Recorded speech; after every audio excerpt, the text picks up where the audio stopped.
Hello friends, welcome to our channel.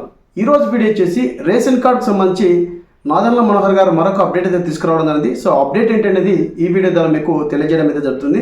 So ration card అనగానే ముందుగా మనకి ఈకేవైసీ అనేది గుర్తుకొస్తుందండి. సో ఈకేవైసీ ప్రాసెస్ అనేది ఖచ్చితంగా మార్చి 30 లోపల చేసుకోవాలని చెప్పేసి ఆల్రెడీ నాదెండ్ల మనోహర్ గారు అయితే చెప్పడం జరిగింది. సో ఆ ఒక్క నెలలో మనకి పూర్తి కావాలని చెప్పేసి చాలామంది అర్జీలు పెట్టుకోవడం ద్వారా మళ్ళీ ఒకసారి కూటమి ప్రభుత్వము ఏప్రిల్ 31 వరకు అయితే పొడిగించడం అనేది జరిగింది. సో ఈ ప్రాసెస్ అనేది అందరికీ తెలిసిందే. సో చాలామంది ఈ కేవైసీ అనేది పెండింగ్ ఉన్నాయని చెప్పేసి పెండింగ్ అనేది పూర్తి చేసుకోవాలని చెప్పేసి క్లియర్గా మనకి నాదెండ్ల మనోహర్ గారు అయితే ఈరోజు చెప్పడం జరిగింది. దాదాపుగా మనకి 1,750 రైస్ కార్డ్ ఈ కేవైసీ అనేది ఇంకా పెండింగ్ ఉన్నాయి. ఇందులో ముఖ్యంగా చిన్నపిల్లలవి పెద్ద సమస్యగా ఉన్నాయని చెప్పేసి నిన్న ప్రెస్ మీట్లో చెప్పడం జరిగిందండి. ఆ ప్రాసెస్లో భాగంగా ఏ జిల్లాలో ఎన్ని రేషన్ కార్డు సంబంధించి ఈ కేసు పెండింగ్ ఉన్నాయని చెప్పేసి క్లియర్గా డేటా అయితే ఇవ్వడం జరిగింది. సో ముఖ్యంగా రేషన్ కార్డు ఈ కేసు సంబంధించి మనము చిన్నపిల్లలు ఎవరైతే 5 years బిలో ఉన్న వాళ్ళకి ఇంకా ఎటువంటి ఆప్షన్ అయితే తీసుకురాలేదు. 6 years అబోవ్ ఉన్న వాళ్ళు ఖచ్చితంగా మీరు బాలాధార్ అనేది అప్డేట్ చేసుకోవాలని చెప్పేసి చాలా వీడియోలు కూడా చెప్పడం జరిగింది. సో మీరు అప్డేట్ చేసుకుంటే గ్రామ సచివాలయంలో కానీ డీలర్ షాప్ దగ్గర కానీ ఈ కేవైసీని పూర్తి చేసుకోవచ్చు. సో గ్రామ సచివాలయం అయితే మనకి ఓటీపీ దారి ఇవ్వడం జరిగింది, అలాగే ఫేషియల్ దారి కూడా ఇవ్వడం జరిగింది. సో అలాగే మన యొక్క డీలర్ షాప్ దగ్గర బయోమెట్రిక్ ఆధార్ నెంబర్ ద్వారా కానీ రేషన్ కార్డ్ నెంబర్ ద్వారా కానీ ఈ కేవైసీని చేసుకోవచ్చు. సో ఫ్రెండ్స్, ఆల్రెడీ వీటికి సంబంధించి నేను చాలా వీడియోస్ కూడా చేయడం జరిగింది. సో ఆ వీడియోస్ అన్ని కింద డిస్క్రిప్షన్లో పైన ఐకాన్స్ లిస్ట్లో ఒకసారి చెక్ చేసుకోండి. సో ముఖ్యంగా రేషన్ కార్డ్ ఈ కేసు పెండింగ్ ఉన్న వాళ్ళు ఎవరెవరు ఉన్నారని చెప్పేసి క్లియర్గా మెన్షన్ చేయడం జరిగింది. సో దాదాపుగా మనకి 1,00,000 పైనే ఉన్నాయని చెప్పేసి క్లియర్గా మెన్షన్ చేయండి. సో మనకి ఇంకా డేట్ అయితే లేదు. సో మనకి మ్యాక్సిమము 8-9 రోజులు మాత్రమే ఉంది. ఈ 8-9 రోజుల్లో ఖచ్చితంగా రేషన్ కార్డ్ ఈక్వేషన్ పూర్తి చేసుకోవాలని చెప్పేసి క్లియర్గా నాదెండ్ల మనోహర్ గారు అయితే చెప్పడం జరిగింది. సో ఎందుకు చెప్పారంటే ముఖ్యంగా రేషన్ కార్డు సంబంధించి గతంలో అడ్రస్ చేంజ్ చేసుకోవడం కానీ, అలాగే రేషన్ కార్డులో యాడింగ్ చేసుకోవడం కానీ, అలాగే రేషన్ కార్డులో డెత్ అయిన వాళ్ళని చాలామందిని డిలీట్ అంటే తొలగించలేదని చెప్పేసి ఇలాంటివి యొక్క సమస్యలు ఉన్నాయని చెప్పేసి క్లియర్గా ఈ కేవైసీ చేసుకుంటేనే మీకు ఈ సమస్య తీరి మే 1వ వారంలో మనకి రేషన్ కార్డు కొత్త రేషన్ కార్డు అనేది డిస్ట్రిబ్యూట్ చేస్తామని చెప్పేసి నాదెండ్ల మనోహర్ గారు అయితే చెప్పడం జరిగింది. సో వాటి యొక్క డీటెయిల్స్ అనేది ఒకసారి మీకు చదివి వినిపిస్తానండి. సో ఆ ప్రాసెస్ కూడా మీకు ఇప్పుడు చూపిస్తాను, ఇక్కడ స్క్రీన్ పైలో కూడా చూపిస్తాను. సో నిన్న ప్రెస్ మీట్లో మనకి నాదెండ్ల మనోహర్ గారు చెప్పడం జరిగింది.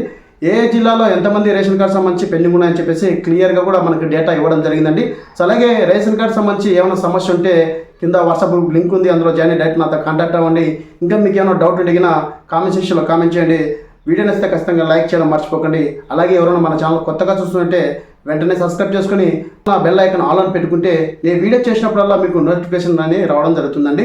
సో ఖచ్చితంగా వీడియో నచ్చితే మీ యొక్క ఫ్రెండ్స్ అండ్ ఫ్యామిలీకి షేర్ చేసి లైక్ చేయడం మర్చిపోకండి.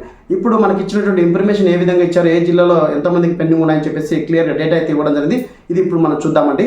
సో ఇక్కడ మనకి నిన్న నాదెండ్ల మనోహర్ గారు ఈ కేవైసీ సంబంధించి పెండింగ్ 1,00,000 పైనే ఉన్నాయని చెప్పేసి ఇక్కడ ముఖ్యమైన సమస్య ఇక్కడ పిల్లలది అని చెప్పేసి ఈ నెలాఖరు వరకు మాత్రమే గడువు ఉంది, ఖచ్చితంగా ఈ కేవైసీ చేసుకోవాలని చెప్పేసి క్లియర్గా మనకి అప్డేట్ అయితే ఇవ్వడం జరిగింది. సో రేషన్ కార్డ్ ఈ కేవైసీ పెండింగ్ గడువును పట్టుమని 10 రోజులు కూడా లేదు. సో మీరు ఇంకా ఈ కేవైసీని పూర్తి చేసుకోలేదని చెప్పేసి కార్డుదారులకు తెలియజేయడం జరిగింది. సో తద్వారా సంక్షేమ పథకాల అర్హుల జాబితా గుర్తించడం చాలా కష్టం అవుతుందని చెప్పేసి క్లియర్గా మెన్షన్ చేయడం జరిగిందండి. సో వేలాది మంది విద్యార్థులు ఇతర ప్రాంతాలకు చదువుకుంటూ ఉండడం వల్ల కానీ, అలాగే పరీక్షల వల్ల విద్యార్థులు వేరే ఊర్లో ఉండడం వల్ల కానీ ఇలాంటివి ఈ కేవైసీ అనేది పూర్తి కాలేదని చెప్పేసి గవర్నమెంట్ అంచనా వేయడం అయితే జరిగిందండి. అలాగే మనకి మార్చి 31 వరకు మాత్రమే ఇదివరకు అయితే ఇవ్వడం జరిగింది. సో ఈ మార్చి 31 లోపల ఈ సమస్య తీరాలని చెప్పేసి మరొకసారి మనకి గడువు ఏప్రిల్ 30 వరకు అయితే పొడిగించడం జరిగింది. ఈ విషయం అందరికీ తెలిసిందే. కూడా మనకి చివరి దశకు వచ్చేసరికి కూడా ఈ కేవైసీ అనేది దాదాపుగా 1,750 మంది రేషన్ కార్డులు పెండింగ్ ఉన్నాయని చెప్పేసి క్లియర్గా మెన్షన్ చేయడం జరిగింది. సో ముఖ్యంగా రేషన్ కార్డులు 2020లో ఇచ్చిన తర్వాత అనేక మంది చనిపోయారని చెప్పేసి డేటా కూడా సేకరించడం జరిగింది. సో అలాంటివన్నీ తొలగించాలని చెప్పేసి ఈ కేవైసీ ప్రాసెస్ తీసుకురావడం చెప్పేసి క్లియర్గా నాదెండ్ల మనోహర్ అయితే మనకు చెప్పడం జరిగింది. సో వాళ్ళ పేర్లు తొలగించలేదని చెప్పేసి అలాంటివన్నీ తొలగించడానికి ఈ కేవైసీ ప్రాసెస్ తీసుకురావడం జరిగింది. అలాగే చాలామంది చిరునామా మార్చుకోవడం జరిగింది.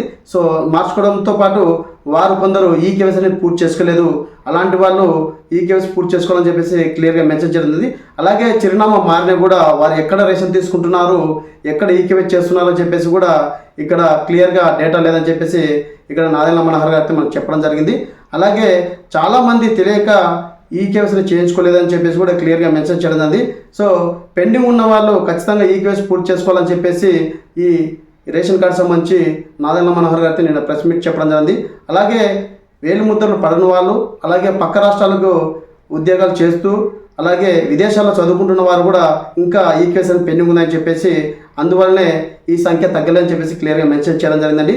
సో ఎన్టీఆర్ జిల్లా వివరాలకు సంబంధించి నియోజకవర్గం విజయవాడ ఈస్ట్కి వచ్చేసరికి మనకి దాదాపుగా కార్డుదారులు 2,90,809 మంది ఉంటే ఈకేవైసీ అనేది ఇంకా పెండింగ్ వచ్చేసరికి 16,782 అయితే ఉన్నాయని చెప్పేసి క్లియర్గా మెన్షన్ చేయడం జరిగింది. అలాగే విజయవాడ వెస్ట్ వచ్చేసరికి 3,28,864 రేషన్ కార్డుదారులు ఉంటే అందులో ఈకేవైసీ ఇంకా పెండింగ్ ఉండేటివి 20,734 అయితే ఉన్నాయని చెప్పేసి క్లియర్గా నాదెండ్ల మనోహర్ గారు చెప్పడం జరిగింది. అలాగే విజయవాడ సెంట్రల్ వచ్చేసరికి 1,66,765 రేషన్ కార్డుదారులు ఉంటే ఇక్కడ మనకి 8,603 రేషన్ కార్డు ఈకేవైసీ అనేది ఇంకా పెండింగ్ ఉన్నాయని చెప్పేసి క్లియర్గా మెన్షన్ చేయడం జరిగింది. అలాగే నందిగామ వచ్చేసరికి దాదాపుగా రేషన్ కార్డు అనేది 2,46,292 మంది కార్డుదారులు ఉన్నారు. అందులో ఇంకా ఈకేవైసీ పెండింగ్ ఉండేది 15,977 ఇంకా పెండింగ్ ఉన్నాయని చెప్పేసి నాదెండ్ల మనోహర్ గారు చెప్పడం జరిగింది. అలాగే మైలవరం వచ్చేసరికి దాదాపుగా కార్డుదారులు 2,37,373 రేషన్ కార్డుదారులు ఉన్నారు. అందులో దాదాపుగా మనకి ఈకేవైసీ పెండింగ్ ఉన్న వాళ్ళు 13,865 మంది ఉన్నారని చెప్పేసి క్లియర్గా నాదెండ్ల మనోహర్ చెప్పడం జరిగింది. అలాగే జగ్గయ్యపేట వచ్చేసరికి 2,08,517 మంది కార్డుదారులు ఉండగా అందులో పెండింగ్ సంబంధించి 12,332 మంది ఉన్నారని చెప్పేసి క్లియర్గా నాదెండ్ల మనోహర్ చెప్పడం జరిగింది. అలాగే తిరువూరు వచ్చేసరికి దాదాపుగా 2,24,289 కార్డుదారులు ఉండగా ఇక్కడ మనకి ఈకేవైసీ పెండింగ్ ఉండేది 12,457 మంది ఉన్నారని చెప్పేసి క్లియర్గా నాదెండ్ల మనోహర్ అయితే మనకు చెప్పడం జరిగిందండి.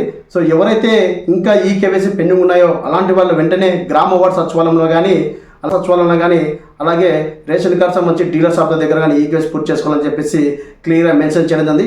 చిన్నపిల్లలకు సంబంధించి 5 years బిలో ఉన్న వాళ్ళకి ఇంకా ఎటువంటి ఆప్షన్ అయితే ఇవ్వలేదు. సో వాటి సంబంధించి ఇంకేమైనా ఆప్షన్ ఇస్తారని మనం అయితే వెయిట్ చేయాలి. ఇచ్చిన వెంటనే మన ఛానల్లో వీడియో అయితే చేయడం జరుగుతుందండి. సో ఇదండి రేషన్ కార్డు సంబంధించి ఈకేవైసీ ప్రాసెస్లో భాగంగా నిన్న ప్రెస్ మీట్లో నాదెండ్ల మనోహర్ గారు చెప్పిన విషయాలు మీకు తెలియజేశాను. సో మరొక వీడియోతో మీ ముందుకు వస్తాను. Thank you so much.